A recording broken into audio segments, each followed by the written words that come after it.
You're watching Capital Connection from the Illinois State Capitol. There's not a state that was unaffected by fraud and attempts to get unemployment claims filled in California and New York. California, $20 billion of fraud.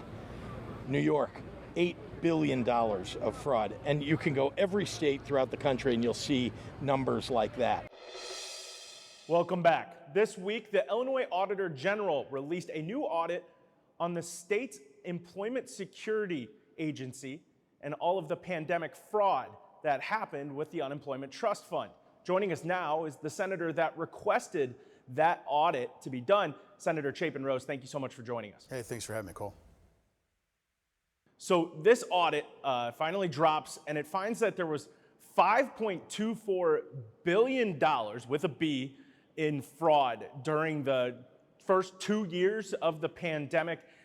We had heard about the extensive fraud. We knew the number was in the billions, but when you saw that number from the Auditor General, what was your reaction? It's just jaw-dropping. And, what is so galling is that not only did I, but, members of my side of the aisle, the Republican side of the aisle, but we were joined by numerous Democrats, including, frankly, at one point, the majority leader of the House, Democrat Greg Harris at the time, all telling the governor and the governor's senior staff, hey, there's a problem. There's a huge problem. Because our district offices, we're hearing about it every day. We're hearing about, senior citizens who are getting cards in the mail with funds that they never requested. Hey, I retired 20 years ago, but I just got laid off, quote unquote. It didn't happen, right? So the fraud was everywhere. And we're telling the governor time and again, hey, you gotta rein this in. And by the way, it's not just us. Now that we know from this audit, the federal government was issuing best practices and continuing to update their security guidelines to try to prevent this from happening. And instead of managing what we all admit was a terrible situation with COVID, but they just were so unbelievably grossly incompetent and negligent in their handling of the unemployment system that they literally let, $5 billion plus walk out the door, just gone. Gross incompetence doesn't even come close to what this is. Yeah, it was interesting to see that of that $5.24 billion, $2 billion came from the normal unemployment insurance program that the state runs with the federal government, and then $3 billion came from that pandemic unemployment assistance program. And that, just to see that split, not evenly, but closer than you would expect with how quickly the pandemic programs were set into place. And there was that sort of understanding on how quickly everything was moving and how much states and the federal government had to adjust on this. But to see that the program the state is used to running was almost just as vulnerable in this sense was surprising.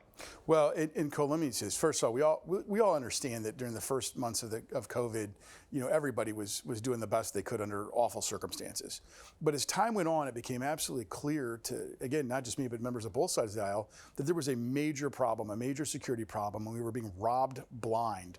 But let's stop at a few things that clearly stop at the governor's doorstep, okay? There was something like $40 million that incarcerated prisoners supposedly received fraudulently.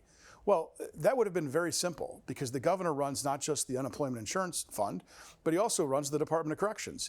He could have simply cross-referenced the applications against the prisoner list and realized that those were fraudulent funds. Instead, $40 million walks out the door to, complete fraud.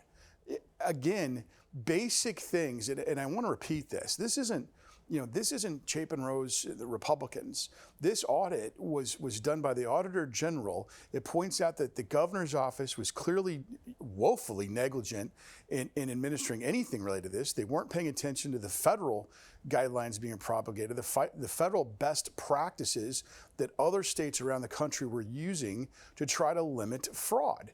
This is just gross incompetence of just an epic proportion. I wonder, you were the one that requested this audit be done in the legislature. What do you hope the outcome of this is? Obviously, this is a closer examination than we've gotten so far of this whole issue, but the fact that there was at least billions of dollars worth of fraud was known at this point. What are you hoping comes out of this going forward? I will answer the question, but let me tell you why I asked for this. I was frankly sick and tired of being stonewalled by the administration telling us everything was fine. Oh, this is the same thing that's happening everywhere else. Other states are going through this. No. You left the door open, wide open, to the taxpayers being robbed blind by this. I mean, just absolutely robbed blind. And you left it open when other states were closing the door, instituting common sense security measures. Where are we going to go from here? I want as much of this money back as possible. This is where the Attorney General needs to step in, do his job as the Chief Law Enforcement Officer of the state of Illinois, start getting us our money back, start prosecuting the people who stole the money. I mean, look, Cole, I want to say one thing here, and excuse me while I refit the earpiece. The most basic things. $40 million to prisoners, okay? That should have never happened. That was an easy cross-check the governor could have done against the prison registry. There was millions of dollars that went out to dead people, okay? Not only is the Social Security database available, but there are countless commercial databases as well that measure, who died this week, who died yesterday. They could have cross-referenced against those different lists. Heck, you could have cross-referenced against the U.S. Postal Service's change of address database, all right? All these basic things, that were recommended just aren't being done. And so now it's time, and I'm not Pollyanna. We're not going to get $5 billion back. I mean, the gross incompetence of this administration, we're not going to get that back. But it is important that we try and at least try to get back as much as we can. Take this, look, every one of these EBT cards was sent to an address, and you can go check the spending, okay? If it turns out that address was an incarcerated individual, why haven't the police gone to that doorstep and said, hey, this card was sent here, this guy was incarcerated, what happened? Oh, and by the way, we're gonna go to Walmart and look at the security cam footage. I mean, you can investigate this. I'm not Pollyanna. I know that given the track record of the governor and the attorney general, that we're not going to get nearly this money, as much money back as they let us be robbed blind. But it's damn important that we go out there and try and to make it known, that we're not going to stand for this kind of fraud. There was a part of this report as well that talked about the total problems we saw with across the country with this kind of unemployment fraud, because Illinois wasn't the only one suffering from this, but obviously the Illinois Auditor General also can't get all of the exact information and have as much insight into other states' systems as they can here in Illinois. When you hear about other states and the problems they have, how do you think that compares to Illinois now that you have this level of insight? And frankly, it doesn't matter.